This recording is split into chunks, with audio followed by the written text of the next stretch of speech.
গিয়ে দেখে নিতে পারেন। যে কোনো সমস্যার ভিডিও আমাদের চ্যানেলে আপলোড করা রয়েছে।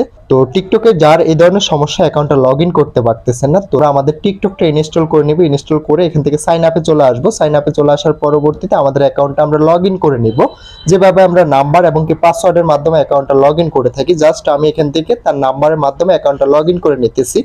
আপনি আপনার অ্যাকাউন্টটা যেটার মাধ্যমে ক্রিয়েট করছেন ওইটা দিয়ে এখান থেকে জাস্ট লগ ইন করে নেবেন। তো আমি এখান থেকে নাম্বারটা দিয়ে এটা কনফার্ম করে দিলাম। কনফার্ম করে দেওয়ার পরবর্তীতে এখানে আমাকে একটা ক্যাপচা চলে আসতেছে। এখান থেকে আমাদের ক্যাপচাটা ফিল আপ করতে হবে। তো আমি ক্যাপচাটা ফিল আপ করে দেখিয়ে দিচ্ছি। অনেকে ক্যাপচাটা ফিল আপ করতে পারেন না। এখান থেকে জাস্ট এটা একটু চাপ দিয়ে ধরে আমাদের যে তীর চিহ্নটা রয়েছে এটা একটু স্ক্রল করে এদিকে নিয়ে আসতে হবে টেনে। তো আমি এটা তীর চিহ্নটাতে একটু স্ক্রল করে ধরে এটা এখান থেকে বরাবর করে দিতেছি, ক্যাপচাটার বরাবর করে দিতেছি। দেওয়ার পরবর্তীতে আমরা জাস্ট ছেড়ে দিব। ছেড়ে দেওয়ার পরবর্তীতে এখান থেকে একটা টিক মার্ক চলে আসবে।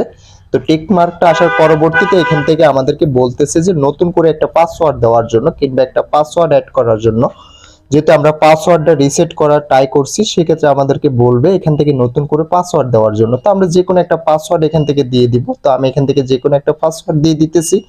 যেহেতু আমাদের আগের পাসওয়ার্ডটা তারা অ্যাকসেপ্ট করবে না, তো সেক্ষেত্রে আমরা এখান থেকে যে কোনো একটা পাসওয়ার্ড এখানে সিলেক্ট করে দিব। সিলেক্ট করে এখান থেকে আমরা কনফার্ম করে দিব। তো কনফার্মে ক্লিক করলে আমাদেরকে বলবে যে আমাদের পাসওয়ার্ডটা ভুল কিংবা আমাদের পাসওয়ার্ডটা রং। তো সেক্ষেত্রে আমরা কি করতে হবে, আমরা এখান থেকে আমরা তো জানি আমাদের পাসওয়ার্ডটা ভুল দিয়েছি। আমরা পাসওয়ার্ডের নিচে একটা ফরগেট অপশন পেয়ে যাব। ফরগেট পাসওয়ার্ড নামক একটা অপশন পেয়ে যাব। আমরা এখান থেকে ফরগেট পাসওয়ার্ডে ক্লিক করে দিব। আমি এখান থেকে ফরগেট পাসওয়ার্ডে ক্লিক করে দিলাম। আমার অ্যাকাউন্টটা যেহেতু নাম্বারের মাধ্যমে ক্রিয়েট করা, সেক্ষেত্রে আমি এখান থেকে নাম্বারটা সিলেক্ট করে নিলাম। আপনি আপনার অ্যাকাউন্টটা যদি জিমেলের মাধ্যমে ক্রিয়েট করে থাকেন, সেক্ষেত্রে জিমেলটা সিলেক্ট করে নিতে পারেন। আমার যেহেতু নাম্বারের মাধ্যমে অ্যাকাউন্টটা ক্রিয়েট করা, আমি নাম্বারটা সিলেক্ট করে নিলাম। নাম্বারটা আবারও এখান থেকে দিয়ে এটা জাস্ট এখান থেকে এটা কনফার্মে ক্লিক করে দিলাম। কনফার্মে ক্লিক করে দেওয়ার পর